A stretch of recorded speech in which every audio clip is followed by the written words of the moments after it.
Alors, donc, la question suivante doit être posée par Laura Maria Paul. Elle concerne les actions de la collectivité de Corse en faveur des quartiers dits prioritaires. Vous avez la parole. Merci, Monsieur le Président. Alors, pour vous rassurer, je l'ai écourté pour essayer de tenir dans les 2 minutes 30. On va voir. Alors, la loi de programmation pour la ville et cohésion urbaine du 21 février 2014 a redéfini la géographie prioritaire sur les territoires présentant les difficultés les plus marquées pour y concentrer les moyens publics. Depuis 2015, en Corse, seuls 5 quartiers sont concernés par la politique de la ville, définie par l'État en prenant en considération un seul critère, le revenu des habitants. L'objectif de cette politique est de réduire les inégalités sociales et les écarts de développement entre les territoires via une intervention publique renforcée dans les quartiers en difficulté.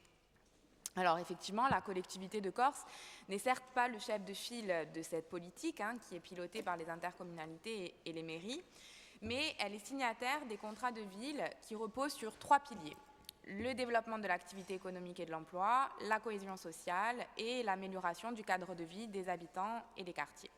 Elle est également autorité de gestion du programme opérationnel FEDER qui a dédié une enveloppe de 14 millions d'euros à l'État français en faveur du développement des aires urbaines et à la réintégration des quartiers en difficulté dans la dynamique de ce développement des territoires urbains.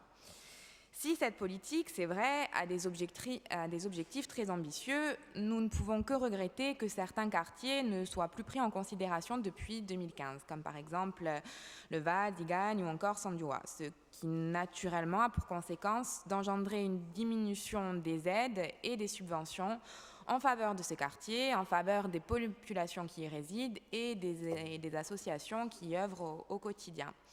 Ces associations, justement, dites de quartiers, qui contribuent à renforcer le tissu social et à créer les conditions pour ces habitants d'une vie normale, sont des acteurs essentiels de la politique de ville.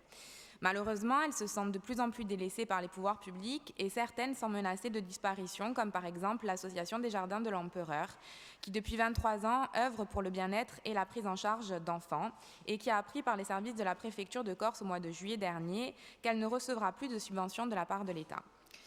Ces associations, disons-le clairement, sont également un des derniers remparts contre l'augmentation d'une délinquance dont la Corse a été victime ces dernières semaines et qui ont suscité à juste titre un émoi considérable. Alors, Monsieur le Président du Conseil exécutif, pouvez-vous nous faire état des actions mises en place par la collectivité dans le cadre de la politique de la ville et quelles mesures pourraient être envisagées en faveur des quartiers non pris en compte par la nouvelle loi du 21 février 2014 et demeurant pourtant des quartiers, à notre sens, prioritaires? Je vous remercie.